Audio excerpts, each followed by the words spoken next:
Hi everybody, and welcome to week 3 of Behind the Belly. First I'd like to thank everyone for watching my videos and my shorts, and really was amazed when I happened to look at the analytics for the ones that I had just posted this past week and saw that Portion Distortion had reached over 2,000 views. That was so amazing.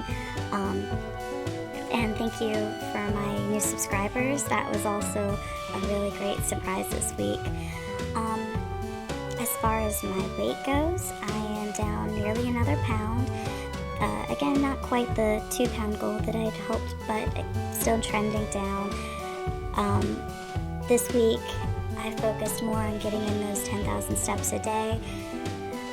The food wasn't always measured correctly, and there were a couple definite grab-and-go meals that were definitely more convenient and less healthy, but it was definitely better this past week than it was the week before. And this coming week, I'm back to meal planning and prepping and everything. I have some chocolate cherry overnight oats for breakfasts. I have with cocoa powder, and then sweetened with a real little, well, mostly the cherries, to be honest. I've done this recipe before, and if anybody would like any of the recipes, let me know. Or if anybody has any good recipes, please share them, or even just like the title of them, because I'm always looking for new ideas. And then it's just a tofu veggie stir fry for lunch, and for dinner, I ended up finding, I am trying to go more plant-based, but there was a big piece of salmon that was for sale that was too much to pass up. So I have that with Brussels sprouts and quinoa. So super excited for the meals coming up. And then I also have these banana oatmeal chocolate chip cookies that I have a recipe for a snack. So super excited that everything's prepped and ready to go for this week.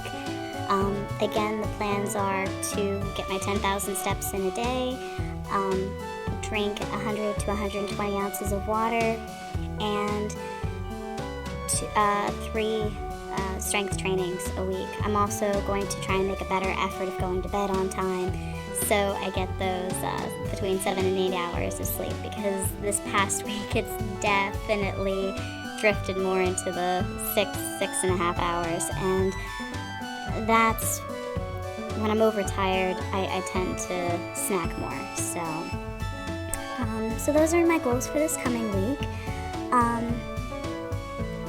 And beyond that, I haven't been able to go for walks with Jackie as much. For anybody who's seen that video, my little Jack Russell well, neither of us likes the heat, but she always starts off strong. We both do, but about halfway through our walk, there's a point where there's a big shady tree, and she lays down, and I bring a water bottle for dogs where it tips out, and she's happy, she's fine drinking, but she also knows at that point I will pick her up and carry her, and she's just helping me with my strength training, because it's adding an extra 15-pound weight. And she loves sitting up on my shoulder. She'll wag her tail and look around at the other dogs and neighbors like a little princess.